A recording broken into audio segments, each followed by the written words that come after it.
Welcome to the Beekeeper's Corner podcast.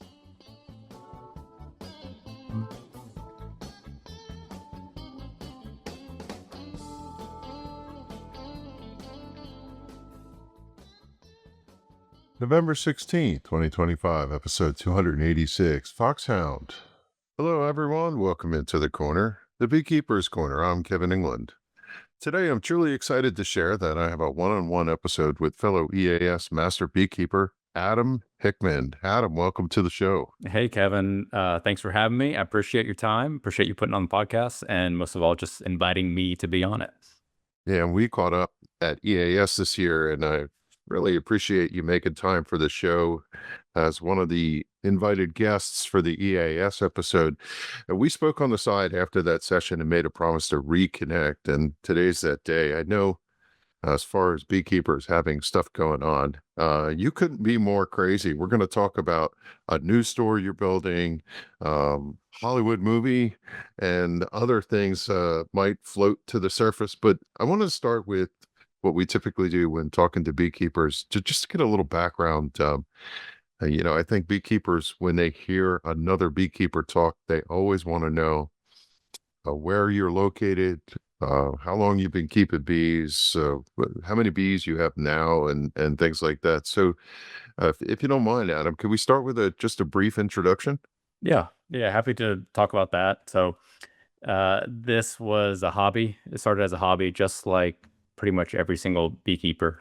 And I think it was 2012. I had a little bit of time. I thought I had a little bit of money, and I had a little bit of space. And I had in the back of my mind decided that like at some point in my life, I'd like to like be a beekeeper. So I was newly married and decided to give this thing a try. Started going to like local beekeeping clubs and learning a little bit. So I started with one hive. It was a 5 frame medium nuke. I did 10 frame medium boxes when I started, and I just did one single hive. And I started that and really really loved it. And that was I live in Birmingham, Alabama. I had some property that belonged to a family member, and I just put one hive out there and haven't looked back to really enjoy the hobby. Birmingham is like a city proper, right? I've never been to Alabama. Just curious, like, are you in cityscape or land, outside city? It's kind of a standard semi-populated area. So we have a city center with big buildings and international airport, and then suburbs all the way around it.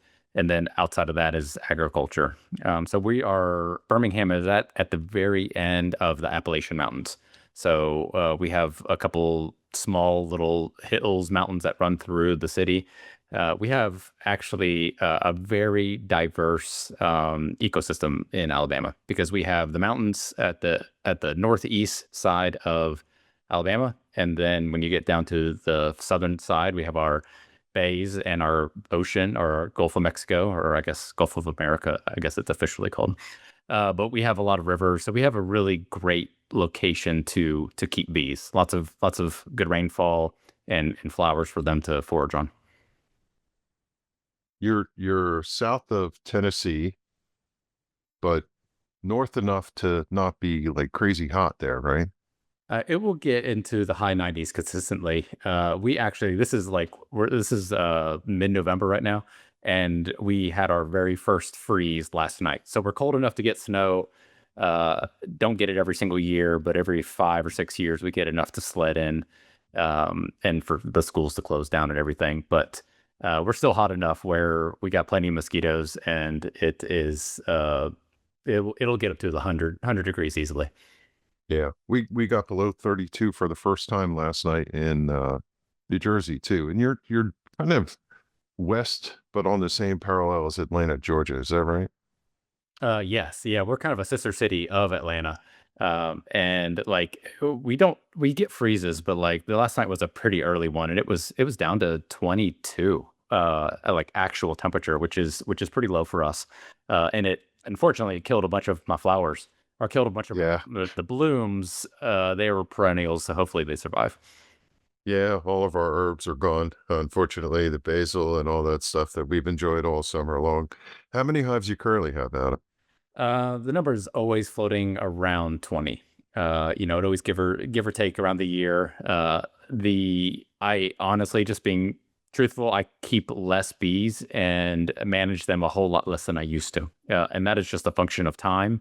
Uh, all beekeepers can relate to that. So I've got three boys. Youngest is 3, oldest is 9, and they do sports. And I run Foxhound Bee Company full time, and have aspirations to do a lot of things. So time is very, very limited. So I can't keep as many hives as I used to. But it is still nice to pull frames and teach people. That's something that I really enjoy. It's just honestly just helping other people learn beekeeping. And there's no better way to do that than just pulling frames and inspecting a hive. Anybody else in the family help you, or you're doing it mostly yourself? Um, my middle son helps as much as a 7-year-old can. Yeah. So it's mostly just hanging out with dad. So I call it the pet hive. I've got one pet hive in the backyard that we'll like manage together with them. But the rest of them are at my store. Yeah, my boys were the same way. They kind of meandered here and there. Every once in a while, you'd conjure them to get a bee suit on, and then as they got older, they got a little more interested in every once in a while would come out and actually do different sessions with you. So it's fun to do that. But Yeah. given what we're going to talk about, what you have going on, I, I I can't imagine having that much time to even work bees, let alone have them. So, but you do make a little bit of honey there for your business, right? Yeah, yeah, we focus on keeping the hives for the sake of education. So at one point in time, I did like a host the hive program, and I kept bees like all over the Birmingham area, and that was successful. But I spent more time weed eating and driving than I did actually inspecting colonies. So I kind of retracted that program a lot, and now it's just down to one location. But I've really kind of focused on the using the hives to teach, and make some honey from them. But it's really not, we're not in the animal husbandry side of beekeeping, as far as our store goes. That's not a focus for ours. So we partner with a lot of other really great beekeepers that they can do what they're good at, and we can do what we're good at. So that's kind of the business that we built, and it's been successful. So we're going to talk about your training center that you're building and a couple other things, but you and I went through EAS Master Beekeeper together, and I know that you're called upon to do training here and there and so on. And you got an interesting call in 2023 to do a Hollywood movie with Matthew McConaughey. And you and I were talking about that at EAS, and it sounded like an amazing experience. Tell us a little bit about the name of the movie and where it was filmed and some of your involvement. So it was called Rivals of Amziah King, which is a crazy name. And when I got the script, I had no idea what this was. But it helps you to understand that Amziah is a first name and King is a last name, and Rivals is like competitive beekeepers. So if you think about it that way, it starts to make a little bit of sense. But yeah, in 2023, I worked on this movie for a good 2.5 months during that summer, and I got to work with actors and train them how to be beekeepers. With Matthew McConaughey being the main actor, the main beekeeper, the person that the movie is about. So I got to do that for a summer, and that was like an incredible experience to be able to do that, and that just fell in my lap. Honestly, wasn't expecting it. I only had I think about 3 or 4 weeks of heads up from the time somebody from the team walked into the store to I was on set and shooting and training. So didn't have a lot of time to plan that at all. Well, what was the story for the release date on that movie? Delayed and delayed and delayed again. So it was shot in 23, was supposed to come out in 24, but they still had to shoot some more scenes, so they couldn't finish it. And then the last I heard is that they're waiting for a distributor and I don't know this world well, but they were working on finding a distributor that would actually take the movie and go to the movie theaters or Netflix. So like Netflix is a distributor. and I think like Lionsgate, like they're a distributor. So I don't know that world well, but the producers produce the movie, and then they sell it to a distributor, and then the distributor takes it out to the masses, whatever way works best. So they had to do a little bit more shooting in 24 that I assisted with. I got to go to the grand opening, or I'm sorry, the premiere, and that was earlier this year in 25. And then I don't know the master plan for it. I just know that they intend for it to go to theaters, and they're just waiting for the right time to do that. It was originally scheduled, if my notes are right, around March. Is that when the premiere was? That was when the premiere. So I got invited out to go to Austin, Texas, and be a part of the pre-party, I guess, and then also the premiere, and got to see it as a member of the public for the very first time. So Matthew was there. Most of the actors were all there, and that was a really um, incredible experience to be able to sit in the theater and watch it with all these people, and watch these bee scenes that I did with a team of other beekeepers for the very first time. And um, my heart was like about to beat out of my chest. It Yeah, was like I was so nervous watching these things because I know what it looked like when we did it. I didn't know what it looked like when they edited it, and I was just like so nervous that it would look good. And I was uh I was impressed. Like everything I expected happened. It was better than I expected. It's going to be a beekeeper's movie. that's so cool. I got to ask the question. You're standing in your store and somebody walks in and asks you to be a part of I think that's what you said, right? Be a part of this movie. That's right. Take us back to that moment when the person walked in. Like, what was your impression when they asked you? Did you think it was real?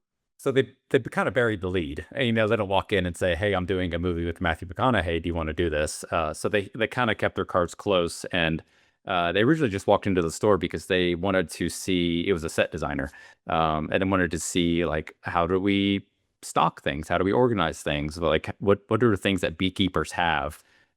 Because this was an old warehouse, so we had retail up front and warehouse in the back, and we had our old honey box, our boxes with comb in it and big blocks of wax and all that kind of stuff. So she just wanted to kind of see how we organize it. And we actually we worked together as a freelancer years before in my previous job.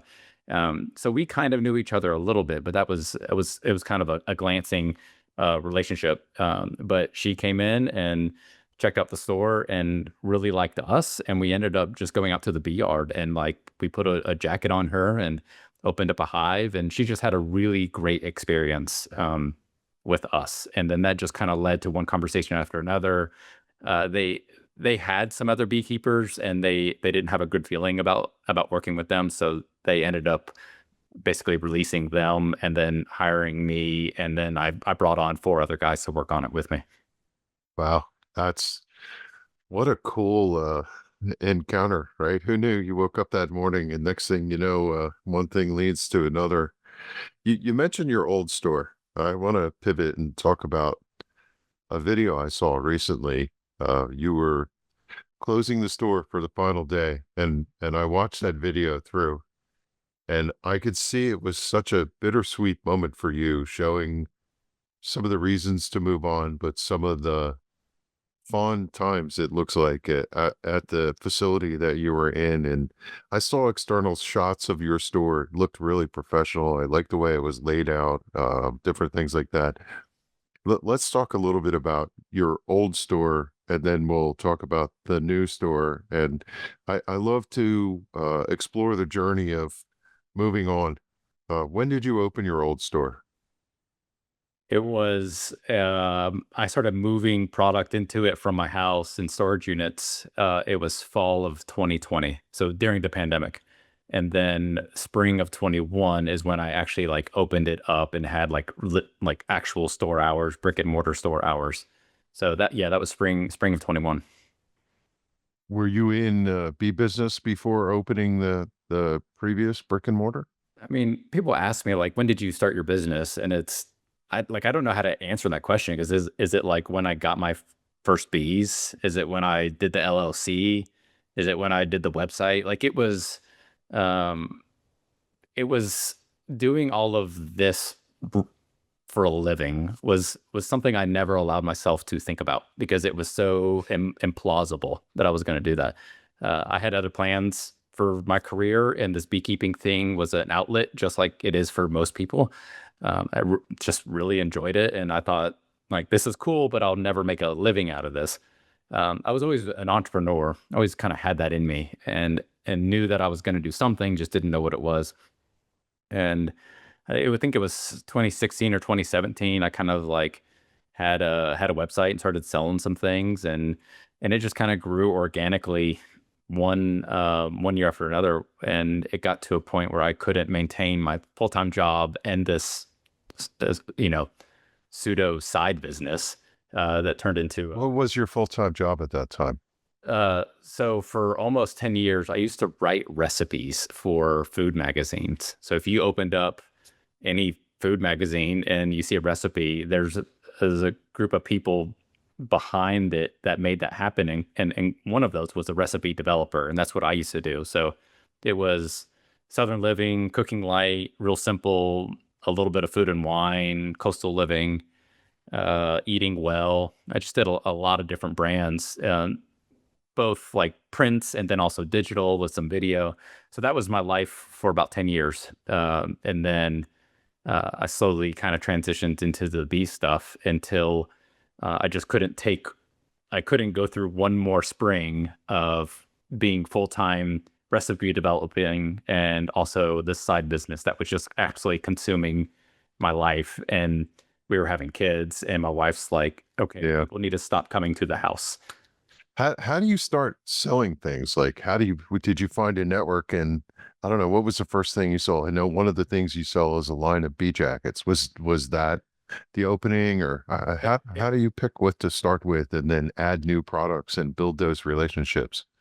I mean, it was the stuff I was using already. So just think about like if you went to a B company and you bought a bulk pack of boxes, you would get a better rate. So I would do something like that, and I would use it for myself, and then I would sell the excess because it was so difficult to find equipment in my area. It was actually like a waiting list to get a guy to build you boxes. So I just started buying stuff and then selling the excess. And then with my like food background and digital magazines and print magazines and like I worked with photographers a lot. I had an eye. I kind of knew what good product shots look like, and I just looked at all my competitors and I was like, I can do better than that. Yeah. So Yeah. sometimes it doesn't take much to be competitive online, and things have changed since then. But if you take good photography and you write good listings and have good customer service, you can go a long way with having an internet business. Yeah. Very true. You know, this is the first of a couple. I've talked to different people who own stores, and that's one of my curiosities is how did you get into business? How do you make the connections and whatever? The store you're leaving, how big was it? What was the square footage on that? If you asked me in the fall of 2020 how big it was massive. Like I could never have imagined needing anything else. But if you ask my staff about 6 months ago, they would have said this place is tiny. To keep it in perspective, it was a shelf in my garage, and then it was the back half of my garage, and then it was my whole garage, and then it was a lean-to that my brother and I built. And then it turned into all of that plus a storage unit, and then all of that plus another storage unit. So to move into the space in downtown Birmingham, that was approximately 5,000 square feet. It was massive. Uh, so uh, but we filled it up over time. That's what you do, right? Like you move into a house, Yeah. you fill it Yeah. up. Yeah. Yeah, we were joking. You're sitting in the office of your new building, and I noticed how empty it was, and I joked with you as we came on air here that you're going to fill that room, and that's just how it goes, right? It's not a hoarding thing. It's just a matter of the more you do, the more space you need to do it. Right. So that's Yeah. a pretty fundamental principle of a business like yours, right? Yeah. I mean, I remember I had to purposely slow the business down because people were asking for jackets and smokers and hive tools and all those things. And at the point I was just selling boxes, and cypress equipment is kind of our niche. We don't sell any pine; it's all cypress equipment, which is a great wood to use for beehives, and it's native to the South. So that's where we started, or that's where I started. And then I got to the point where I like people were asking me for things, but I just didn't have room to store it. Like, just think about if you are selling jackets, think about like how many different sizes of jackets, and you have to have access to all of them. So I just said no to a lot of things until I got more space, and then I started saying yes to the things that matter. I mean, you look in those cat bee catalogs, there's a ton of things you do not need. Like, we actively like talk ourselves out of sales all the time, Yeah. because there's just so much stuff you don't need. And like, we have a little flyer that we give people, and there's 5 things you need to get started. And you got to start, or stop somewhere. So we picked 5, and it's like you need equipment for the bees to live in. You need a way to feed the bees. You need some type of protective gear. You need a hive tool, and you need a smoker. And like, that will get you really far when you first get into beekeeping. So as we kind of grew, we started adding more and more things as customers asked, and I had to break this mold of I only sell what I approve of. And for a long time, I kind of used that as a no, don't. I don't want to sell pollen patties. Those are like small hive beetle breeding grounds. Like, Yeah. I don't really use them myself, but I had to kind of get over this. Like, customers like them, and they use them, and they replace small hive patties or protein patties with anything else. So we just kind of expanded over the years. But I mean, to answer your question, like that space that we moved into was a 100-year-old building, and it was about 5,000 square feet. Whereas this new building that we're in is also 5,000 square feet, but the entire thing is retail, classroom, or uh, there's a couple offices and like a bathroom. So we had the same amount of space, but it's pretty much all public facing, all retail. But right behind it is 3 9,000 square foot warehouses. So we have moved into basically 2 of those. And the other one is being rented out. So we have room to expand. We've already filled up one of those warehouses already, but the second one we'll move into shortly. And who knows what will happen in 5 years. Yeah. I mean, that's the funny side of it is for everything that's in the retail you talked about. I was building a catalog today for t-shirt sales. And when you start looking at, you have youth all the way through, and then adult all the way through. And it's extra small, small, medium, large, extra large, 2X, 3X, 4X, whatever. And if you're carrying just t-shirts for that kind of stuff, or in your case, bee jackets, the space required for that stuff to have at least 1 or 2 of everything, let alone, you don't buy one from the store, right? Wherever you order it, you buy a lot of them, and then you have to hold them until you sell through the catalog. So there's a lot of logistics, which I think is quite interesting. And uh, if you had to make a guess, how many business partners do you have that you source the goods that you sell out of your store? 60, something like that. Yeah. Yeah.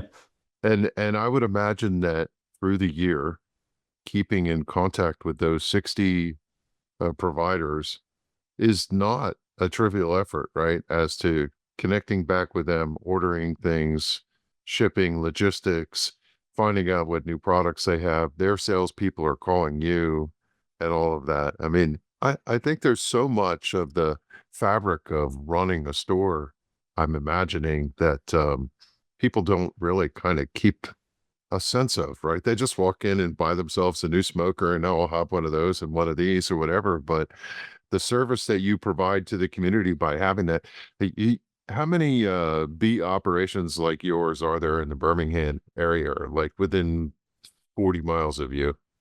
I mean, Probably not many, right? like a store that like that type of environment. Yeah, like a full-fledged store. I mean, really, the only thing that is available is either like a guy's garage or like a Tractor Supply. that Yeah. kind of thing. And Yeah. you walk in, you go in Tractor Supply, and they may or may not have something, and they definitely don't have anybody there who knows what they're talking about. So it's it's hard. I mean, that was one of the kind of the genesis of doing the stuff is like things need to be available pretty easily because just like I do, like most beekeepers do not plan, and a lot of them buy their honey boxes in March, April, and May. They Yeah. buy them in buy them in September and October. They're painting them and putting bees in them the following day. Yeah. Which is great because we sell a lot of painted and assembled equipment because of that right there. But yeah, just like it's hard to get equipment, and it's also hard to have somebody to ask questions. I mean, beekeeping is local. I mean, you do things uh so differently than we do in New Jersey. And I went to Apamondia. It was in Copenhagen this year, and I was there, and I also was in Norway. I did like a beekeeping tour, and beekeepers are kind of the same all over the world, but beekeeping is like different. And they do things like extremely different than us, and they look at us like we're crazy. Like I'll just say like one thing that they do that is it just blows my mind is they don't use any plastic foundation, which is fine, but there's a whole economy of using wooden frames and wax foundation and then melting it down every single year. Every year. I saw the video of that Yeah. that I think you shot, and I was astonished at that. Yeah. Love it. I Yeah. thought that was really fascinating. And I mean, you think about all the positive side effects that come with that, that you don't really think about. But I mean, just holistically, like as far as pathogens and viruses in the environment.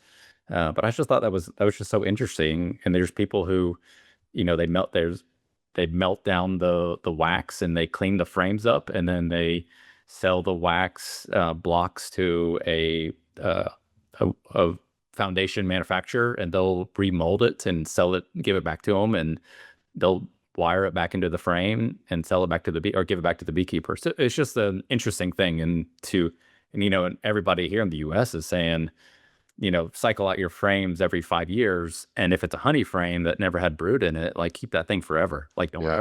don't ever get rid of that thing. Yeah. Was it your video where they showed him steaming the wax off? Is Yeah. that? Mhm. Yeah. Yeah.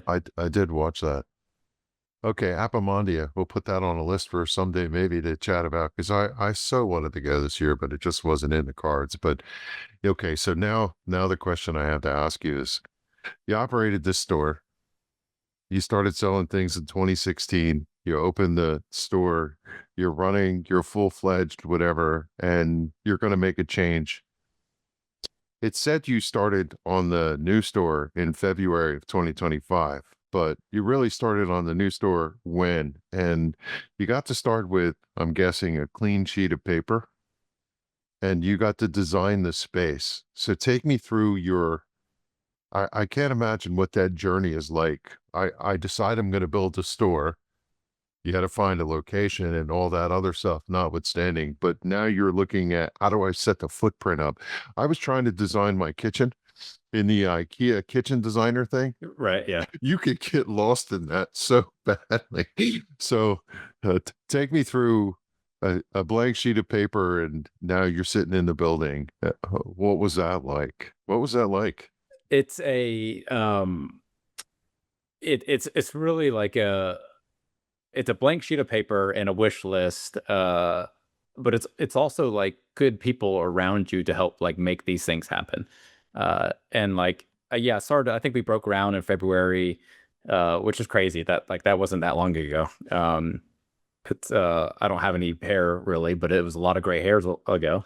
Uh, but like it really kind of started about 2 or 3 years ago, or probably about 2 years ago, and I had somebody that was like an advisor, and he was like a economic developer for the Birmingham area, and he just kind of opened my eyes to say like, what are you going to do in 5 years? And you would think like as a business owner, you're always like, here's my business plan, and here's my SWOT analysis, and here's my 10-year plan, and my 5 year, and my 1 year. And like, when you're an entrepreneur and you're grassroots and you bootstrap the whole thing, you don't have a CEO and a CFO and all that kind of stuff to do all these things. It's a lot of this is just like internal. But he really opened my eyes to what do you want this thing to look like, and so I kind of spelled it out to him, and I said, my growth has been great, and this is not sustainable, so I need to either buy something or build something, and fortunately, I learned what we needed, because I forced the thing to grow slow. I made a lot of mistakes when I was younger. I don't know if younger is the right word, but when the business was younger, made a lot of mistakes, and unfortunately, those were $10 mistakes and $100 mistakes, and but I learned through like kind of stair stepping up into this place that what works and doesn't work, and I learned that like I need maybe a loading dock, but not just a loading dock. I needed to have a dock leveler. I needed to be close to multiple interstates if I can. I knew like a general idea of how many square feet that I needed and what kind of stuff I wanted to put into it. So it's it was a lot of conversations between that advisor who introduced me to some other really good people, and like for instance, like banks. Like I didn't have a relationship with my bank. It was just like a general, bank that it was. I think it was PNC, and I kind of went in there and kind of got the the cold shoulder about just like having a business line of credit. I was like the whole business was bootstrapped, but I kind of wanted to have a line of credit just in case, and that simple thing was so complicated. And I kind of told him about that experience, and he's like, you need to have a relationship with the bank. And he's like, here are five names, and he gave me these names, and he said you need to email them all and talk to them all. So I emailed them all, and sort of parsing through them, and then I met with like three of them and just interviewed them basically, and decided which ones I meshed with really well, and found one that worked really well, and they're still my bank, and they helped see through this entire process of building this. But I did the same thing with like insurance and financial advisor and all those things. So same thing with like an architect and a general contractor. Like I sat down with all these people and had interviews with them and figured out what's the best working relationship. So it was a piece of paper like in the beginning, but it was really all these other people having their own blank piece of paper that were helping like design this whole thing. So I had a really great architect, and the building we're gonna submit the building into some architectural contest because it is pretty unique for what we did. Uh, it's purpose built for this one purpose, but it's also like affordable. Like we broke ground in February, and we were done at the first week in October. So we built this thing really, really quickly. Yeah. And it has good design to it. You did a great job chronicling the build too. We were seeing routine. Yeah. I'm subscribed to your newsletter, so I saw the shots of the progress and stuff. But I want to come back and ask you this one question. Your long-term plan. I don't know. A lot of stores are like a Man Lake affiliate or whatever. I don't know if you have any of those connections or you're just doing it on your own. Do you work with a big company like Man Lake or Dedont or something? We can buy their stuff, but we're not a dealer for them. I mean, Okay, so I guess we fit the definition of being a dealer for them, but I would say as for Man Lake, I'd probably say 5% of our stuff will come from them. and that is not, as I come to know, unusual. Um, I know someone who owns a bee business, and they get some of their stuff from this vendor, and some from that vendor, and some from that vendor. And yes, they buy stuff from Man Lake and have a relationship with them, and also other large providers like Better Bee and such on. Yeah.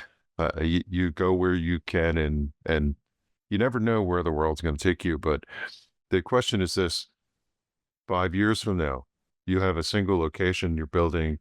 Are you going to put multiple satellites? So what is your aspiration to grow, or you plan to just stay where you're at with one location? You have that vision, or Yeah. what was your long-term thought? The like we kind of built it as an e-commerce business. So even though we just had this one location in Birmingham, we really are kind of known nationally, and we ship internationally frequently. I don't plan on having multiple locations per se. What I probably would do is try and bring more manufacturing in house. So instead of having 60 suppliers, I have 30, and a lot of it is done in house. So that's probably the more the direction that we'd go rather than have another location, because there's better ways to kind of squeeze the lemon than kind of building another store. As much as people would really love to have a dedicated bee space in their area, we'll probably just kind of lean into using the assets that we have here, and make the most of them. Well, people, do we talked about Atlanta being not that far? How far of a drive to Atlanta for you? 2 hours. 2 hours. So that's a pretty significant run. And if somebody called you and said, your blueprint's amazing, we'd love to open a Foxhound Atlanta branch and we'll franchise or something like that, would you ever consider it? Yeah, absolutely. I mean, you don't know what the opportunities are until they walk in your store and ask you to be a part of a movie. So Yeah. I'm not one to say like I'll never do these things, but you don't know until the opportunity comes up and somebody might look. I mean, I get sales pitches all the time, not for that, but for plenty of other things, and most of it is an absolute waste of time. But the situation may come up where it just makes perfect sense to do that. And we'll see. Let me know if you know anybody. What Yeah. about New Jersey? You think New Jersey? What do you guys have in New Jersey? Fox North. uh, it's funny is there's the Grant Stiles, I'm sure, Hmm. is probably the biggest provider out here. Others are, like you said, people who have the container in their yard and, you go buy their stuff out of a small little mom and pop store. Better Be is quite a few hours north of me, but I've been up there and um, yeah, it's just kind of a regional thing mostly, but Grant Stiles is probably the biggest provider in our area, and he's in Ford's, New Jersey, which is not a significant run for me. I'm on the other side of the state of New Jersey from him, so but he's a Man Lake dealer, and he has just about everything. You go out to Pennsylvania to Bee Works, which is in Doylestown. That's another new starting business. Does an outstanding job. I bought a lot of stuff through them and been out to their place when I've been one of those beekeepers who waited last minute Yeah. that you Yeah. talked about. Um, yeah, it's a little hodgepodge of everything, which is I'm sure what you have there too, which is why you opening what you're doing has got to be like a pillar of the community to every beekeeper for 100 miles knows your store. I'm positive of it, right? That's just the Oh yeah. the Oh, lay of the land. I mean, the whole Southeast, honestly. I mean, Yeah, even at our old store, I mean, it was a cool 100-year-old building. The roof was probably 100 years old too. So we had some built-in water features, that all of our local customers know about. But it also didn't have heating and air. But it was a cool building to walk into, yeah, it was.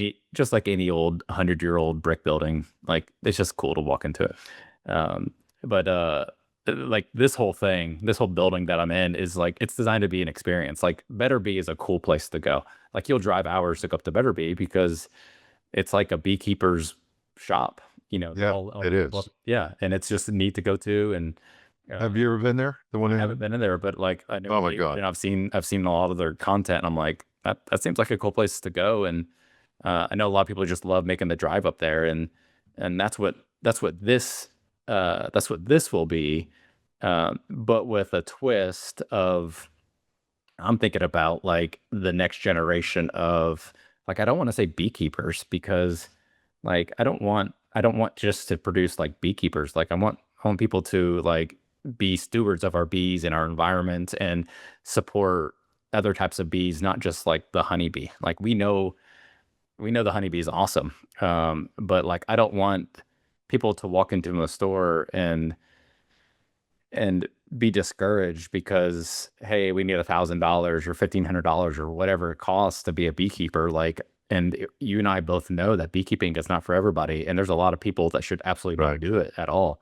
Um, so, like, I want those people to walk out and not be a beekeeper, but also have like a real appreciation for like how cool bees are.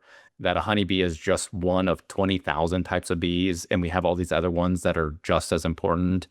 They can look at our observation hive and see the tube of bees like going in and out and learn some things about why they're important. So I think like we're going to be a beekeeper shop, but like I want to be a place for like people who have no interest in ever becoming a beekeeper, that want to stop by and like have a cool experience. I I I have to say, what you went through is kind of like a mix of an intellectual. Well, I would love to have taken a shot at the design thinking because one, I know you had to build a retail space. You wanted to build the education space and set that up so you had a good experience. And you've been to more than enough conferences and whatever to know what a good education space looks like. You focused on an outdoor education center. And then, from what I know, obviously you have a lot of retail that you have to, when you go into, let's say, the classic case of a McDonald's, the floor plan or a Wawa, do you know what a Wawa is? We do have those. I don't Quick know. I don't think check. we have them here. We have them in Florida. Yeah. But yeah, we have them. Yeah. Yeah, I mean, the study of designing the floor plan for egress and people moving around and how much space do they need when they're standing there and looking at whatever is on the shelf and stuff. You got to go through all of that experience with your architect and communicating what your priorities were and making your trade-offs and all of that stuff. I can only imagine how it must be exciting to invite people in and watch them walk around the store and see, oh, they did what I thought they would. They turned left here and went and did this and right. I can only imagine what goes through your head as you're going to watch people wander through the space. Yeah, that's definitely part of it. I mean, you walk in the door, I mean, there's a line of sight to the observation hive because whether whether you've been keeping bees for 50 years or you've never seen a bee, you're gonna look at an observation hive. It doesn't Yeah. matter. Like it's just cool to see that. So like we're definitely that's something that we want people to see, and that obviously takes them to the far wall of the room. Um, the, historically, we've just been a place to like you just get stuff to be a beekeeper. But like I mentioned, the solitary bees and the mason bees, like we partner with like crown bees to bring those types of like hives in. So we had a lot of conversations with people who were like, I just like I've got a garden. That's how a lot of people start beekeeping is they're like I've got a garden and I didn't see any bees on it. So I'm in here. What do I do? Um, and honestly, like for a garden, mason bees and leafcutter bees, those are like way better pollinators than honeybees are. Honeybees are great just because there's so many of them. Yeah. Yeah, that's why it's just like a mob of bees. But as far as like being specialists and being concentrated, like leafcutter bees, mason bees, which you can actually buy and get mailed to you, they're so much better at pollinating because they stay like in your yard. Um, so honeybees they fly 3-4 miles or whatever. That's a lot of other people's gardens that they're pollinating when they could be doing yours. D-Day is right around the corner. November 22nd, you're having your grand opening and you're doing both a physical grand opening at the store and a virtual grand opening through YouTube, I saw. Take us through what you have planned for the day. The YouTube one is we'll see how that goes, right? You know as well as anybody that technology doesn't always play nice. But we've got a great little camera that could stream all day. So we're gonna record all the events of or not record. We're gonna stream all the events of the day to a YouTube channel so people can see it from afar. Because I know that a lot of people aren't able to come and they want to see it, and there's no reason not to do that. Is it's inexpensive enough, and it's not a big deal to do that. But as far as like the events of the day, it is. I've had like suppliers who are like, "Hey, we want to come and be a part of it." And they've asked like, do we set up a booth? Do we do that? And I'm like, this isn't a day that we're like gonna have like massive sales and deep discounts. Like, well, it's not gonna be like a bazaar of beekeeping stuff because like I'm really turning this into a celebration of like the event and celebration of having this space ready. So we have the ribbon cutting is at 11, but throughout the day from 9 a.m. to 4 p.m. we've got events planned to like highlight the space and highlight what we're doing well. So one of those focuses is having education for like kids. So we had a meeting today and we've planned two summer camps that are all like beekeeping related or bee related, not necessarily beekeeping related, but they're kids camps, and we can have a camp of 20 to 30 kids for 5 days for at least half the day. So we're planning that. But during this grand opening, we'll have a couple like kid activities, one in the morning, one in the afternoon. I've got a buddy of mine. You might know him, Yappy B Man. Yeah. He's in Alabama here. He was actually one of the guys that was on the movie with me. So he's gonna come and do like a meet and greet with Yappy. He's gonna help us. He's gonna help us like do some like fun games that are like Beekeeper games. We'll have like a wax tipping tank. Not like you throw balls at it and you fall into the the molten wax. Not like that. Um, but like a wax sipping tank for like you can bring your wood, any like equipment that you buy from us on that day. We'll like wax it for free, or we'll wax it like super discounted. Bring your own stuff, and I'm imagining that being like a turkey fryer situation. And have you ever Yeah. done that before? No, I've done the wax dipping before. Yeah. But no turkey frying. No turkey fry. Okay. No, I don't want to blow anything up in the driveway. Okay. Yeah, the turkey frying thing is like you just stand around and watch it and talk about things and whatever. So I'm I'm sure it's imagining. amazing. Yeah, it is good. It is delicious. And there is safe ways to do it. But you can bring your boxes, and I think people will come and like hang around the wax dipping tank and ask questions. We'll do a couple like warehouse tours. I'm gonna do because I'm like a chef, or I used to be a chef. I don't think I think if you are a chef, you're always a chef. Um, but I'll do some honey tastings that I like to do with honeys that we don't sell, but like to kind of open people's eyes up to what are the different types of honeys available. And there's a couple that I like to like. There's three that I like to put out and actually show people like, look how diverse these are, and they're all just like pure honey. So I'll do that. So we got a bunch of little classes and things like that kind of planned throughout the day. Yeah. I have to ask the question. I saw the pictures and I really don't know what I'm seeing is. Tell me about the mural on the side of the building. Yeah. How did that come about and how did they put it on there? That's not on there yet. Hopefully hopefully it's supposed to start today. The weather's not playing nicely with us right now. So it should start today, but it'll take about a little over a week to do. But it's going to be a swarm hanging on the corner of the building. And it will probably be 30 feet long and about 18 feet tall, and it will hang on the side of the building, and it will actually like on the edge of our building is this little like point, and there's a big hexagon with a light in it, and so the swarm it'll look as if it had flown by, landed on the side of this building, and is like wrapping on the corner. What a cool feature. Yeah, That's really neat. I saw the illustration of it. Foxhound B Company, all spelled out, right? .com. that's right. Yeah, If you go to the homepage and click on it, there's a countdown of the event, 10 days as we're recording this, but November 22nd, and you can click on it and see all the stuff you have going on. I'm assuming you'll get a YouTube link there at some point. And yeah, it should be on there. If not, we'll put it there. But we've got like a Facebook event group, and the that I think the cool thing about that page is it's like an event page, but it also has like from day zero of building the building, and we've actually set up, or I set up, two time lapse cameras. Let's see. Yeah, I've got two time lapse cameras that I set up that have recorded this entire building construction process. And we're almost done editing those videos, but it's just a neat time lapse so you can see the building going up. But we're just kind of waiting on the mural and some other things to kind of finish up before we can publish that. just so many nice beekeeper touches, like the interior with the hexagon shapes and such. I have to ask, is Honey Lane an actual street? It is. We made it that way. We made it I wanted to ask, how do you do that? How do you get Honey Lane? with much perseverance. It was yeah, it used to be The 6. address is Honey Lane for the store, Yeah, right? that's What's the right. Yeah. number?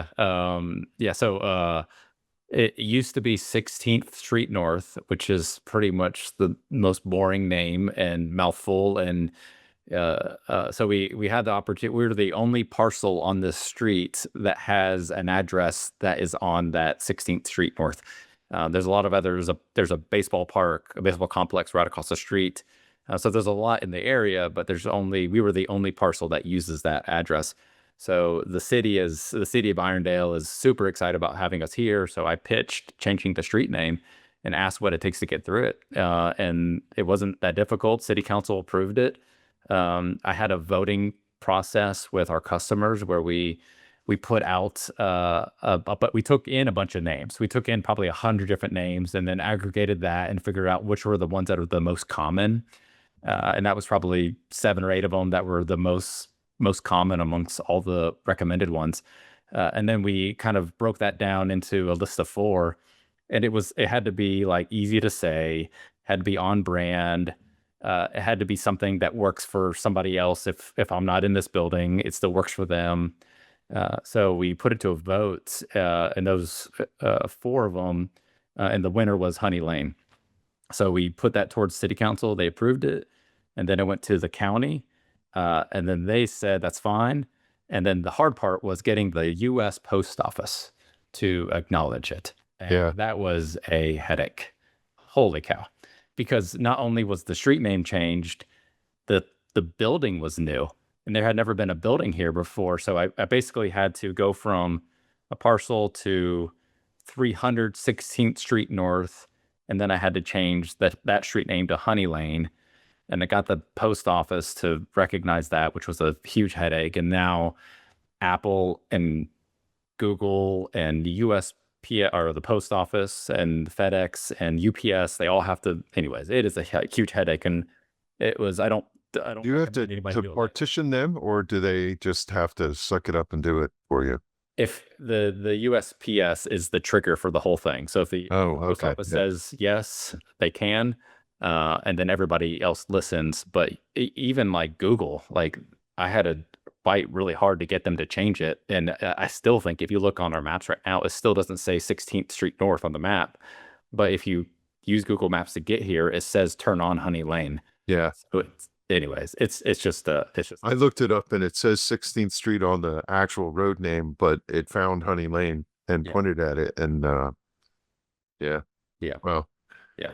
that's what I mean. It's the little things like that. You have no idea what what goes down to get something. You think like, oh, how cool would it be to have the name? But to actually have it happen and to go through the process, that's a neat little story. And then like we're moving into the space, and then we need to get stuff shipped here. And it's like, what address do we use? And we had so much, even like we had so much stuff like not get delivered to us because it was lost, as they couldn't find the address, or they couldn't find the building, or anyways, it was a huge headache. And fortunately it's nearly all resolved now. Do you personally live nearby? How long does it take you to drive to work? The quickest I can get here is like 22 minutes, and I Yeah, like that's okay. that's That's not not bad. bad, right? Yeah, that's not bad.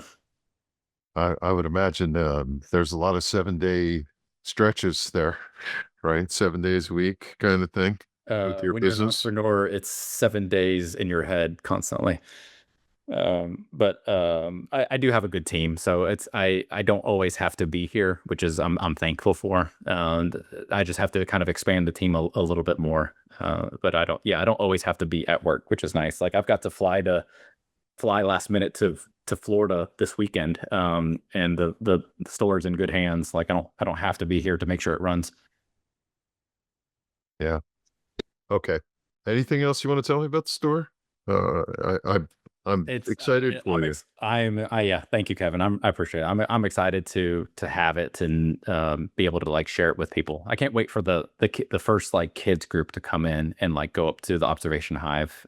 We have a little digital microscope where they can, in a tablet, where they can like hold it up and like through the glass and like see the eggs and larvae really easily. So I just can't wait for that moment of just like these kids just like finding the queen, and it's just fun. So I'm looking Yeah. forward to that. I had to I'm gonna say this again. I read all of your, a lot of times I get promotion from different companies that I buy products from and so on. And yours come through, and I know your business and you're selling things and whatever, but your emails, the educational side of them are just amazing to me. Your newsletter. How does someone sign up and get on your email? Like, um, We are, boy, yeah. Just say Foxhound B Company out loud, and the AI will find it. No, uh, It's just the bottom of our website. It's we send a lot of educational stuff. We mix it. We do a pretty good mix between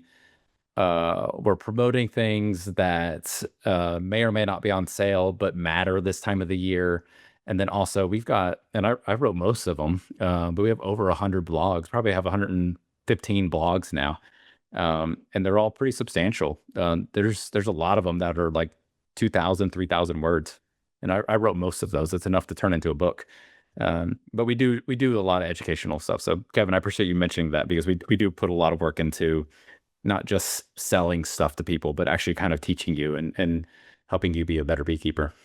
Yeah, I mean, I browse through my email and every once in a while I see something come through and I go, that's an interesting topic. And I read through and I get a primer on it from your message. And, it's not buy, buy, buy. It's this is what you need to know and why and whatever. And I do appreciate it. So you're you're starting your business, you're doing all this stuff, and somebody walked into your store. And let's go back to the movie. I have to Sure. ask the Back all the way back to questions. 2023. Yeah. Yeah, let's go back to 23. So you get this tap on the shoulder, come join us for a movie. What did they tell you your job would be on the onset before you even walked onto the set?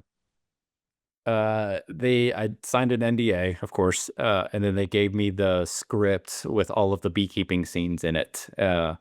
And like this is like I mentioned earlier, like this is like a beekeeper's movie, and it really is. Like if you ever saw like Yuli's Gold, like, this will kind of like Yeah, saw replace that. Great it'll, movie. yeah, it'll kind of replace that because Amziah King, played by McConaughey, he is a they call him a commercial beekeeper, but he's more of a we'd call him like a sideliner. Yeah. He's a honey producer, doesn't move bees, but he's a honey producer and he sells honey. Basically, that's it. Like that's he keeps bees and packs honey or packs his own honey. And the story is he runs into somebody he met a long time ago. She's kind of lost, he's kind of lost, and he teaches her how to be a beekeeper, and how to like be a part of this business. And then and then there's some rivals, there's some other beekeepers who really don't like him, who want to are jealous of his success, who take it out on his hives. And I mean, it's unfortunate. That's probably closer to the truth. Like beekeepers are great people, but there's plenty of, you know, people who Yeah, there's don't the competition. best. Let's Yeah. just use that word. Yeah. No doubt. Yeah. So there's other beekeepers. So it's beekeeping all the way through. Like there are honey boxes all the way through the movie. There's bottling honey. There's frames of honey that they're uncapping, uncapping machines. They're moving bees. Like everybody's a beekeeper in this movie. It is, and it's obviously it's not a true story. That's an amazing concept to be consulting on a beekeeping movie. That's big shoes to fill because every beekeeper in the United States and abroad are going to go watch that movie because of it's like a racing movie. All the racing people go watch it. Doesn't matter. Uh, Yeah. I like Which is racing, why my heart was but like beating super fast yeah, while I was watching I it. you know that you're trusting them, and how much ground do you have to say like it has to be done this way? That's not right. Go to the Beekeeper movie with Jason Statham, his bee suit. Yeah. Everybody looked at that like, what the heck is that? Yes. It was very fashionable, wasn't it? Yeah. Well, do you know the backstory to that? I don't. They didn't want to show him in some big baggy suit, so that thing is a fencing suit. Yes, that's what it looks like. Yeah. That's what it is. It's a fencing suit, and he only wore it for one scene, and I start to wonder, like, would that work? Rick, At a fin- that's an interesting. yeah. Wait, I have to stop for a second, Kevin. Moment. The movie you mentioned, people are going to wonder what the heck that was because you said it quickly, and it's an unusual name, Yeah. but it's a really great movie. Ulee's Ulee apostrophe S Gold. Look it up on IMDb. Henry Fonda, right? If Yeah. I'm not mistaken. Hmm. And Henry Fonda is a beekeeper, and to your point, it's a beekeeping movie. I mean, he's out working bees and doing things through that shot. It was a 1990s. I think It's so. that old, Yeah. I think like so. like Yeah. late 90s movie. But as a beekeeper, when you watch it, you're like, "Yeah, this is pretty cool. They made a movie about beekeeping, and it's not The Beekeeper." Although I love Jason Statham, I can't say It took me so long. and the Kevin moment. It took me so long to watch that movie, the Beekeeper movie. Like, I was excited. I didn't wa I watched it pretty quickly when it came out, but yeah, I knew what it was gonna be. His movies are all the same. yeah, yeah. Did you watch it in like slow mo in certain parts? No, I he's Or not slow mo, but you kind of stop scenes and you look at it. I watched it on Amazon Prime, and there's yeah. some things I was like, you pause it and you're looking at it. You're looking at the bee I did go back and stop when they came and shot at the beehives and all that in that Yeah, one scene. I stopped and paused it and looked at the setup and what kind of hive stand did they have, and yeah. yeah. And you're like, there's no bees on that frame. And so you saw that movie, and then now you're doing this thing, and you're like, "I know people are gonna stop and look at this scene," and Yeah. Well, it's Jason Statham movie came out, I think in 24. It was like January 24 because I was at Nobby, and a lot of Oh, right, right, yeah, it came out after. yeah, a lot of people went to go see it, and people who and I was I really kept this whole movie thing under wraps for a very long time, and I've got permission to kind of talk about it to a certain extent. But the like I people who knew that I worked on a beekeeping movie, and then this Jason Statham came out, they're like, "Is that the one?" I'm like, "No, no, no, no. I did not work on that movie at all." I was like, "There's another one. I promise you, it's coming eventually, hopefully." And it's like, actual bees and, actual people looking like beekeepers. What was your physical title or role in the movie? I thought this was a made up thing, but in Hollywood, the term is a wrangler. So you are an animal wrangler, and we were all bee wranglers. So I think on our IMDb, I think mine is lead bee wrangler and like consultant. I think that's my title on there. But You have an yeah, IMDb credit. I, Freaking cool is that? I do. I do. Isn't that? Well, I did I submit think it you're the first myself. person I actually know that has one. Well, I did submit it myself, so it's, you do have to prove that you were involved. But yes, I do have one, and my mom has seen it, and she's very proud of me. Yeah. Were you in the credits? Yeah, I was in the credits. So I was in the credits as well as the other guys. And we also got a special thanks, which I didn't really understood exactly what that means, but it is exactly that. It is a special thanks to certain people for going above and beyond to Well, get it's a something B done. movie, right? So if you don't have a good guy consulting you on the B stuff, it's really not going to land because people know enough about even regular people. I think know enough about beekeeping to go, ah, that ain't right, Okay, so you right? had a Kevin moment. This is an Adam moment. I have to put this disclaimer out here. I wasn't on set for all the scenes with the boxes. It is a fictional movie, and there are some things that I saw in the actual like screening or the actual premiere where I was like, "Oh, I'm so glad I wasn't on set that day."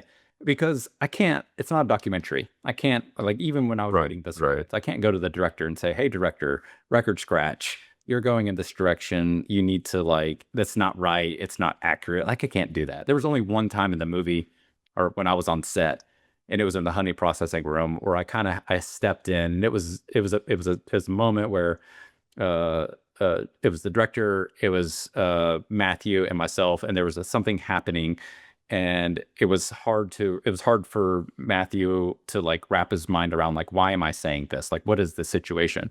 And that was the only time I stepped in and I was like, I know what you were trying to do. Like, listen to my idea. I think we have a way to solve this problem that's plausible. Matthew wasn't a beekeeper prior to this. He had open hives before. When we were doing training, like I asked him about it, and he said that he had a buddy who had bees, and he like harvested honey with them. So he had done at least that much or so, but he's not a beekeeper. How many hives did they use for the movie? So there were, and this is kind of this. And whose bees were they, Adam? So one of the guys that I work with, he's a commercial guy, and because he's commercial and he's migratory and he goes to almonds, he was able to place hives uh, where we needed them. And there was it was imagine like there's one large field, and we put I think 30 hives. We put 30 hives in one location, and then throughout this entire field in different sets were different apiaries belonging to different people in the movie. Like for example, like we can't take a full size hive and just like plop it down and say, "All right, Matthew, open it." And I didn't mention this. Uh, the director did not want any protection for anybody on camera in the entire movie. Like no gloves, no suits, no Really? jackets, that. And which was there was a particular scene where we convinced him and we said, "Hey, it's like I get what you're trying to develop here, but in this particular scene, it's very plausible for them to be wearing a veil."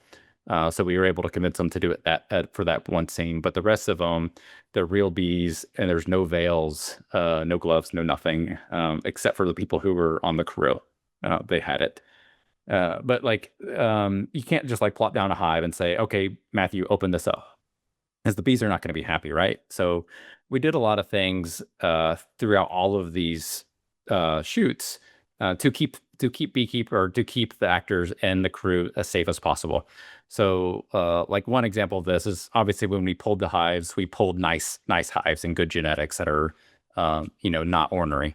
But if we were shooting in a particular spot, we would set up the apiary with empty boxes, and then there might be 15 hives in this apiary, and the front three are the main ones that the beekeepers are going to be using.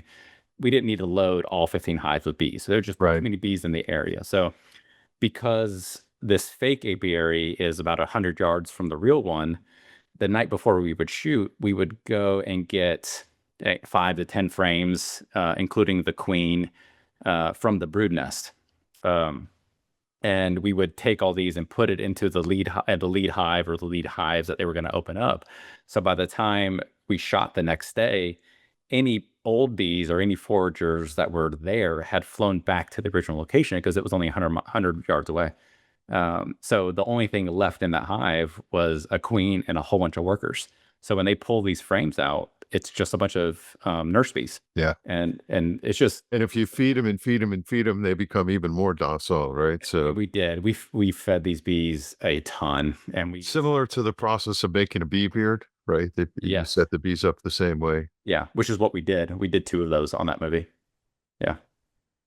Wow, how cool is that? What was a normal day like? You arrive at what time? What time did you get done? I'm assuming you had to shoot during daylight hours for the bee scenes, right? Yeah, they were typically 12-hour days. So you had to, what is it called? Like the Actors Guild, and that whole union stuff. You had to start shooting 12 hours after the previous day ended. So because of that, Monday and Tuesday and Wednesdays were always like early days, and inevitably those days would go late, and it would push the following start time back. So by the end of the week, we're working until, a lot of times if we had to do night scenes, we're working until like 2 o'clock in the morning.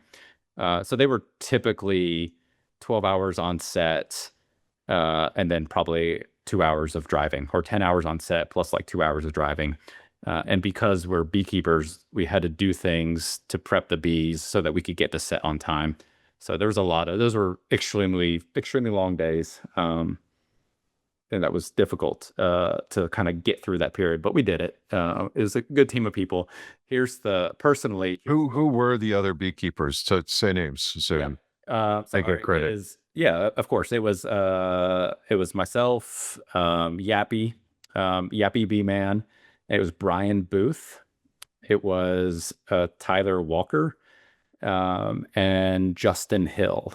And I believe that's everybody. Is that right? Is that 5? One, two. Yeah, I think that's 5. Yappy, Brian, Yeah. Justin, Tyler, and yourself. Yep. Yeah, it was the 5 of us. And when we were having those early meetings with the director and the producers, and they were laying out these scenes, I said, like, I can do these things. I can help quarterback this whole thing. I have a lot of connections. I know the right people, but I can't do this by myself. I've got a couple people that I want to bring on to this. So I reached out to a couple people and I said, like, for instance, Yappy, he is known for doing bee removals. He's also a firefighter, but he also does bee removals part time, or full time in the spring, pretty much. But there was a scene in the movie where they had to do a cutout, and I called Yappy and What's his first name? Real name? Travis. Travis. Yeah. I think his mom calls him Travis, but Just so his mom, when she listens to this, hears that I'm yeah, sure she knows he's yeah, called Yappy, but yeah. He's Yappy because he talks a lot. But he's a entertaining speaker. So, but he does cutouts, and there was a scene in the movie where Matthew and a couple of other people needed to do a cutout. And then I asked Brian on the team, because he works with me, but he's also an engineer. So we had to engineer a cutout into a fake wall. And that's a whole nother podcast that we could do, where we had to build a fake beehive between studs in the same location, same area as the shot. And then when it was time to actually shoot this cutout, we took this beehive that had a natural comb, no foundation, none of that stuff, and we picked up this beehive between stud walls, and we moved it and placed it between actual studs, so that when you cut through the drywall, you cut into this beehive. So we had to engineer the wow. scene to make it so that it was safe. So like kind of similar to what we talked about before, like when they cut into the drywall and reveal this hive, it's going to release all these bees, and they're all, you know, just because of math, they were all fairly young bees, but these bees needed to clear the set. So because we did this about 50 yards from their original location, they cleared the set and went back to the original hive, original spot. And then when we struck the set, we took that false cutout that we built between the stud walls and we put it back. So all the bees kind of went back into this fake stud wall hive that was a fully functioning real hive. So there was a lot of like beekeeping, a lot of engineering, and just a lot of good teamwork to make this whole thing happen. So those were, yeah, couldn't happen without those guys. Beyond Matthew, who else was primarily in working with the bees? The actress that worked opposite of Matthew, her name is Angelina LookingGlass. And she was the beekeeper, or she was the girl that he was teaching how to keep bees. She was the one that handled the bees as much as he did. And like I said, we had to do a couple of different bee beards.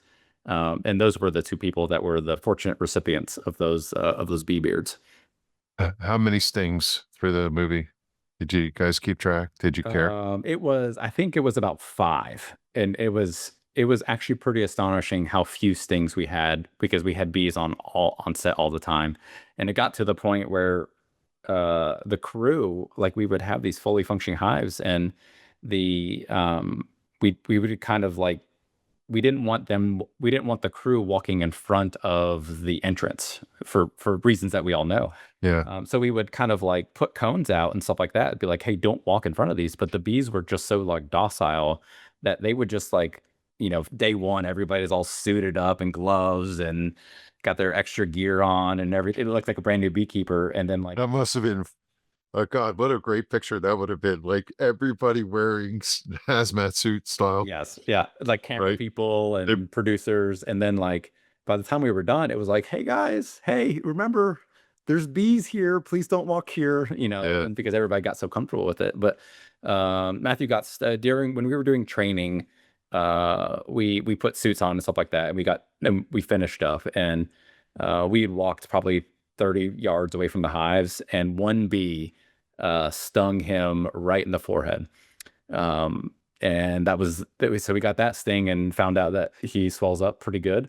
And it Yeah. was actually one of the best things that could have happened, because it put the brakes on a lot of the plans for the movie. And as far as the timing goes, so that was a great thing. So he got stung on the forehead and swelled up a bunch. And then another His time, eyes swell close like he got punched in the face. one of them swelled up. Depends on where he got stung, right? If you guys look up McConaughey like bee sting, you'll see a picture, because he posted it of that training. And so yeah, he got stung on the forehead, and then he was lifting a frame out and he pinched a bee under the frame under his finger. And that was a real surreal experience because we're kneeling down out of frame beside him and like just trying to help assist with the scene. And I'm like kneeling down there, and he pulls his frame up, and he squeezes a bee, and she stings him on the finger. And then he like reaches his hand down to me, and he's like, in his Matthew McConaughey voice, he like asked me to like pull the stinger out of his finger. So I'm like holding his hand, have like a hive tool, and I'm scraping the stinger Scraping the stinger. out of Matthew McConaughey's finger, and I'm like, what am I doing right now? And there were several moments like that where I'm like, I mean, 6 weeks ago, I was like, you know, in a reprieve just because like, most of spring had finished and the peak season was kind of over, and now I'm doing this thing. So yeah, he got stung on the finger. Angelina, when she was doing her bee beard, she got stung on the collarbone. And then somebody on the crew, we'd like struck set, and it was dark and everything was fine. And one like stung her on the back. Like it had been dark for like an hour. And one of them like got her on the back. So for how much we did, I'll be That's happy to do five pretty stings. darn good. Yeah. Yeah. I picture somebody like Keanu Reeves just being a normal dude. What was Matthew McConaughey like? Did you get to hang out with him at all? Talk to him? I mean, we're not buddies, but we ended up being around each other a lot. I'll say he's an absolute professional. I have never been involved in any type of like film before, but like he was there to work, which was really cool to watch, because he took it very very seriously. It wasn't like there's a ton of like joking around on set.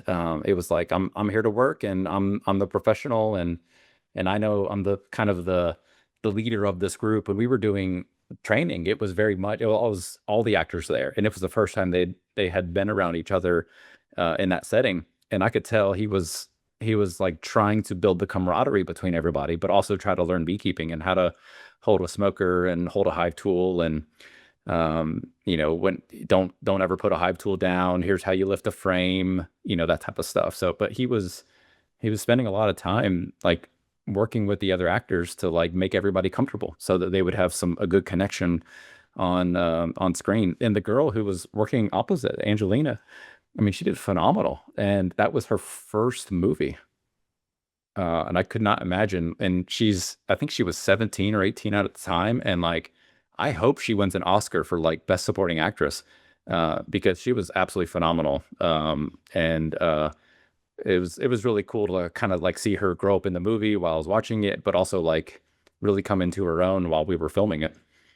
There was discussion. I don't know. You watch YouTube every once in a while, and you come across these things about different people, and they were talking. Ron Howard, of course, the Happy Days. Ron Howard was talking about people he worked with, and one of them was Ed Harris. Talked about Tom Hanks and whatever, but one of the things he said about Ed Harris was he was the most prepared individual, like on the movie Apollo 13, for Yeah. example. I can only imagine putting yourself in that position where you have to show up every day and be somebody else, and what it takes to do that. I've seen Matthew McConaughey in different movies, and he's such a natural. So it wouldn't surprise me that he's all business, right? There's time is money in that business too, Oh right? yeah. There must have been a significant Oh, I got how much paid. pressure was there I for got. you? I didn't mean to cut you off, but I got paid millions. I can't remember if it was 2 or 3 million to do the whole thing. Yeah, Uh, that's how you bought the store, right? that's how I bought the store, right? Yeah. No, but I mean, time is money. Like they don't waste time. They get in, they do their shot, they move on to the next shot. I Oh mean, yeah. they get what they need to do it, right? But they don't. They- they're quite efficient. Am I right in that? Yeah, yeah, absolutely right. And they don't like there's it's kind of strange. They hate wasting time, but there's a lot of wasted time. But that's just because there's so many things that they're waiting on. I mean, for example, we shot outside a lot, and if you're the rules are if you're shooting outside and there's a lightning strike within like 5 miles, like you have to break, and everybody's got to go find a certain type of cover, Yeah. Yeah. and you've got to break for 30 minutes, and then if another lightning strike happens, then the clock resets. So there's a lot of things like that that just like consume the whole day. um but it's yeah, everybody's like super serious, and it's a pirate. It reminds me of like working in restaurants. It is a pirate crew. If you're on a movie, these are people who they're used to working 3 months straight, 7 days a week, and then they don't work for 2 months. And they operate on 4 hours of sleep, and they work really hard and take it real seriously. So it was quite an experience to be an outsider and kind of like stepping in and being a part of this for a while. I don't understand how people do it who also have families. It seems impossible to me. I This is a personal curiosity, but I think everybody's kind of interested. What were the cameras and the microphones and the grip holding the the did they clack the thing to Yeah. start the scene and all that? To take us through like what a normal shot looked like and what the camera setups were. 3 or 4 camera setups, boom mics overhead. It was most of it was done with one camera, and fortunately, the guy that ran that camera, he was from a beekeeper's family, and he was friends with the director, and he kind of knew what to expect, and I could talk to him and let him know what we were doing. So he was a good liaison between myself and like the director or the team and the Did they director. get him on purpose because he was a beekeeper's family guy, or just was that serendipity? No, they were old friends, and the movie, they're loosely like the director had experience with bees because of this, because of his buddy who was also the film or the camera operator. So it was like, all right, I'm going to do this movie about bees. I have a camera operator who I trust and who knows bees and and is good at being a camera operator. So it was mostly him, and he obviously had a support crew who exchanged memory cards, and then they had a boom mic and a crew that supported him as well. And then the director had his own camera that he would shoot with as well, which was really kind of cool to watch him kind of run around with like a smaller camera. That was for his dailies, like the stuff he was, No, or just was he actually shooting? Shooting. yeah, he was actually shooting too. Yeah, Yeah. yeah. Huh. The he did he did a movie called um Andrew Peterson was the not Andrew Peterson. No, that's not him. Andrew, I'm trying to remember the director's name. But he did another movie that's on Amazon Prime, and it is a very cool movie. It is, if you remember seeing the movie like 1912, where it was kind of like one scene, like one shot through the whole thing. It was a little bit like this, other movie that he did, but the whole movie was an hour and a half, but it was shot in an hour and a half type of thing. Like to watch it, it took an hour and a half, but the actual like timeline in the movie was an hour and a half, and it was an indie movie, and it was really interesting. So this is not a big budget movie. It's an indie film, and that's why we were actually able to finish shooting it during the SAG actor strike, because that's what happened. It shut like every other movie down except for like independent films that were already shooting. They got to finish, and we were one of those. But it's a small budget film, even though it has a big name actor. But it was it's good soundtrack, good music, very very indie, I guess, is how you would Yeah. describe it. That other movie sounds like Cloverfield. You ever see that one? I did see that one. I remember it was and ironically, it was like about like some alien stuff too. Yes. But it was I'm gonna find it. It was called it was yeah, I remember now. It was called Vast of the Night, something like that. Okay.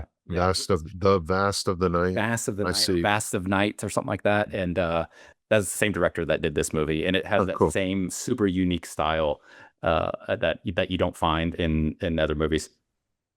So anything else about this movie experience, like eating with the crew? Did you chat with the camera guy? Did he ask Yeah. you questions Yeah. and you? Yeah, when he had to do a little bit more in 2024, I met him out with at the Hives, and apparently my hands and McConaughey's hands are very similar. And when we were first talking about this movie, there was a conversation about like if I needed to step in and they needed to use my hands for some things, and my arms for things that I'm similar enough to McConaughey that they could use it. So I mean, like when I was on set and we were doing stuff, they had another wardrobe that matched his that I could wear. But we never needed it. Like Matthew did such a That's great cool. he did such a great job, and the bees were kind of a non-issue, and I never needed to step in. But when we needed to do more B-roll, like Yeah. yeah, Hmm. more B-roll with bees, but also secondary shots. The following year, I'm a whole lot cheaper than he is. My day rate is not as much as he is, but maybe one day I'll have a day rate like Matthew McConaughey. Yeah, baby. Yeah, but they use my hands to You be Lincoln lawyer number two. yeah, I guess I could. Yeah. What the places you shot, any of them still exist, or they were just fields you guys set up in? Like I know Uh, they probably went to different restaurants and whatever, but I mean, yeah. like the beekeeping operations. Can somebody go on a Mecca quest to go over to Alabama and go, that movie was shot right there in that field? Like you would know all the places, right? I'd recommend you don't walk onto somebody else's private property in Yeah, Alabama. I'm not Yeah, advocating for that, yeah, but yeah, I'm just yeah. saying, how cool would that be to? Yeah, you could. There's definitely the most of them are in the woods. The set team or not set team, but the location team like scouted these out and found these ahead of time. So yeah, they all exist, but you can never see them. There's some buildings and restaurants and things like that that they completely redid and turned it into it was like a drive-in. This movie's set like in the 90s. They don't really explicitly say it, but it's kind of a 90s film or 2000s film. So there's like an old drive-in like Sonic type of thing, but it wasn't very Yeah. much Sonic, and they redid it to be like a local spot in the movie, and that's actually the opening scene. Will Smith shot I Am Legend, and one of the end scene um, was shot locally here, and you could drive up the hill and see the farm and the town and whatever that had the gate across that Uh-huh. opens up to the community that survived after the Mhm. aftermath or whatever. And it's kind of neat that like drive through and go, yeah, this movie was shot right here, this spot. So I always kind of geek out at that kind of stuff. So anything I didn't ask you about this movie that I'm so excited to see it. I can't wait to. I wish I could tell people. I wish I could say it like it's coming out, next year or it's coming out. But it's I have a Google alert set like or you guys don't have one, but I have a Google alert set, so I'm just waiting, just like everybody else, for news to come out. And I've talked to the marketing team about it, but they're about like helping to promote this stuff in the beekeeping community because I really or really talked a lot about how much beekeepers are going to love this, and but they're kind of like we can't go on anything yet. We're waiting for the production or for the producers to have a distributor and have a plan, and then we can start promoting it. So I wish I could tell people when it's coming out, but I expected it in 25. But I'm sure when it does, it'll become a phenomena. I hope so. Yeah, but you have to. What's the phrase? At least in our community, right? I'm Oh sure. yeah, yeah. That's the phrase. You have to suspend reality. Something like that. Suspend disbelief, but it's a movie. It is It's a a movie. movie, Yes. right? I mean, Yeah. it's a movie. I'm like it's a great it's going to be super entertaining. Beekeepers are going to love it. And the bee scenes, I can vouch for all of the scenes with bees that they are like incredible. Like they're going to be perfect, and there's going to be a lot of like how did they do that type of stuff. And it's the coolest part is there's no CGI. There's not a CGI bee in the entire thing, That's awesome. which is cool. Yeah. When Yeah. when the movie The Beekeeper came out, there was a Facebook post about it about one an hour for about 6 months. Yes. So Exactly. I'm sure when this thing surfaces, did you see the post going around Facebook for the Trophy Laylops thing in New Jersey? I did see that. Yeah, Yeah. Auburn University, which is in my state, they they tagged me in that, and yeah. So I was. It's funny when I was I think at EAS. Like I think we heard about that. Did you hear about that at EAS? I knew about it ahead of time. Yeah. I was actually talking to Megan McConnell, well, the New Jersey State apiarist, during the New Jersey Beekeepers Association meeting down in South Jersey when that was going on. Like Okay. physically, she said, this thing happened yesterday, and we just got the sample and we sent it out, and Yeah. yeah. So we there was no like you can't talk about it type thing, but everybody kind of kept it on the down low because I think Megan wanted to make sure that the sample got tested and the results came back before. At least that's the impression I got. She never said not say anything, but it was kind of neat to see the end result and the fact that it actually they suspected trophy, and good on them for thinking about it, right? And having the acumen to know that the potential was there, and that they actually caught it and stuff. So you're a man of many interests there, Adam. We're gonna have you on again somewhere down the line. I would love to ask you about Copenhagen. It sounds like you guys there were 85 Maryland people there. Did you meet them Believe all? it. Pretty much you don't have to meet them, but you can see them everywhere. You I guys know wear they were cool everywhere. shirts. I From the pictures I saw, yeah, Yeah, you guys are everywhere, and it was it a was good a good showing. show. Yes. Yeah, it was a good showing. I went to Chile previous, and had a good experience, and I was never gonna miss Copenhagen. The next in 2 years, it's in Dubai, um, which is from what I under just a quick thing about what I understand about beekeeping in Dubai is it's a lot like Alaska. I guess the northern parts of Alaska, but Okay. the culture there is don't worry about in Alaska, don't worry about overwintering your bees, just get new ones in the spring. Yeah. And they do the same thing. They don't over summer the bees because it's so hot that the comb just melts right off the frames. So they Funny you should mention that. Somebody wrote me from Texas about that. I made a comment in one of my shows somewhere. I don't remember half of the things I've recorded, and they wrote to tell me that hives don't actually melt in Texas unless they're neglected and such. I thought that was an interesting commentary, but yeah. What else you got going on? Anything else you want to promote? Take a mention of. I love. I'm not a self promoter. I'm not either, Yeah, not a but self by all promoter. means, if you want to share anything, don't be. Yeah, I mean, I would just say, like I own two brands. Some people don't may not know about it, but one is Foxhound Bee Company, another is Sting Stopper. That brand of beekeeping clothing has gotten a really good reputation over the years. So, honestly, just support us. We are not a large business. People might think that we are, but we're a small team, and we work really hard, and we try to have really great customer service. And I hope that if you're ever coming through the Southeast and coming through Alabama, that you like come visit us because we've put a lot of effort into this place to make it one of a kind and make it a cool experience between all the plants outside, the bees inside, the bees outside.